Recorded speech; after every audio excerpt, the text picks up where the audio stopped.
இப்போ எங்கே போயிட்டுருக்கோன்னா, அம்மாவையும் அத்தையும் ஊருக்கு அனுப்புறதுக்கு ஏர்போர்ட்டுக்கு போயிட்டுருக்கோம். கொஞ்சம் கஷ்டமா தான் இருக்கு. ஆனா வழி இல்ல. போய் தானே ஆகணும் அவங்களுக்கும்.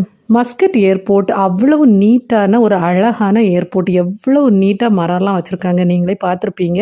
பார்க்காதவங்க பாருங்க. அவ்வளவு நீட்டு. ரொம்ப அழகாவும் இருக்கும் பார்க்குறதுக்கு. என்ன இங்கே உள்ள வெயில் மட்டும் தான் நமக்கு பிரச்சனை. ஏர் இந்தியா எக்ஸ்பிரஸ்ல தான் டிக்கெட் போட்டிருந்தோம். இன்னைக்குமே டிலே இங்கே வந்த பிறகு தான் தெரியும். 1 hour டிலேன்னு சரின்னு எல்லா செக்இன்லாம் முடிச்சுக்கிட்டு அவங்கள உட்கார வச்சுட்டு அனுப்பிட்டு வரலான்னு பார்த்தா, திரும்ப சொல்கிறாங்க என்ன 2 hours டிலே. நானாக உள்ளாடி போகணும்னு சொல்லி அவங்கள வந்து அனுப்பியாச்சு. அனுப்பிட்டு நாங்கள் வந்தாச்சு. ஏன்னா அவங்களுக்கு வீல் சேர் அப்ளை பண்ணியிருந்தோம். அதனால வந்து வெளியே இருக்க முடியல நிறைய நேரம். அவங்கள உள்ளாடி அனுப்ப வேண்டியிருந்துச்சு. அப்புறம் நாங்கள் அப்படியே பாய் கடையில் வந்து சூப்பராக ஒரு பிரியாணி சாப்பிட்டுட்டு அப்படியே வீட்டுக்கு கிளம்பலாம் அப்படின்னு ஐடியா போட்டு வந்து சாப்பிட தொடங்கியாச்சு. எனக்கு இங்கே ரொம்ப பிடிச்சது இந்த பிளாக் கலர் டிஷ்யூ ரொம்ப பிடிச்சிருந்துச்சு.